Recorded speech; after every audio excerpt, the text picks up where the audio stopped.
এবার সিলেটে জৈন্তাপুরে খাবারে মাদক মিশিয়ে মা ও মেয়েকে ধর্ষণ করেছেন নিমার আহমেদ নামের এক যুবক। এতেই ক্ষান্ত হয়নি সে।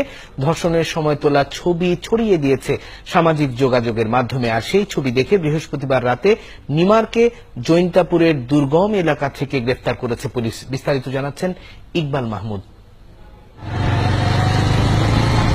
জৈন্তাপুরের প্রত্যন্ত গ্রাম ডেমা।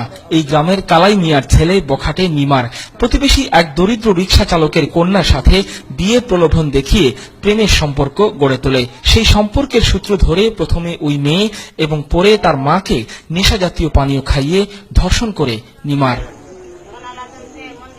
মা ও মেয়েকে ধর্ষণের ভিডিও চিত্র ধারণ করে তা হোয়াটসঅ্যাপ, ইমো ও শেয়ারের সহ নানা মাধ্যমে ছড়িয়ে দেয়। সিলেট বোর্ডিং এ শাহজালাল বোর্ডিং এ আমার বোনেরে নিয়া এই ঠান্ডা মান্ডা কুকটুক এসে খাওয়াইয়া পরে ওরে অজ্ঞান কইরা আকাম গুকাম করছে, নির্যাতন করছে। আমরা এর সুস্থ শাস্তি চাই।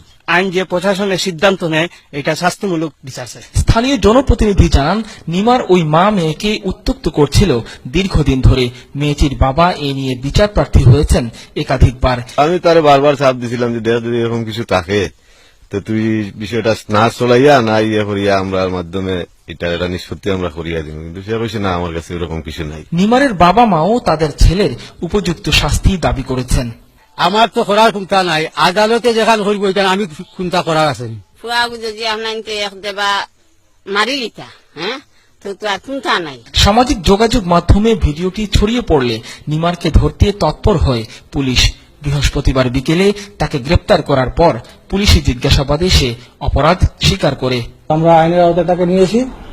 আমরা ভিকটিমের পরিবারের পক্ষ হতে অভিযোগ নিয়েছি এবং নারী শিশু এবং পর্নোগ্রাফি নিয়ন্ত্রণ আইনে আমরা মামলা রুজু করেছি এবং আসামিকে আমরা কোর্টে ফরওয়ার্ড করব। নির্যাতিতাদের পরিবারের সদস্যরা জানান, তারা এখন নিরাপত্তাহীনতায় ভুগছেন।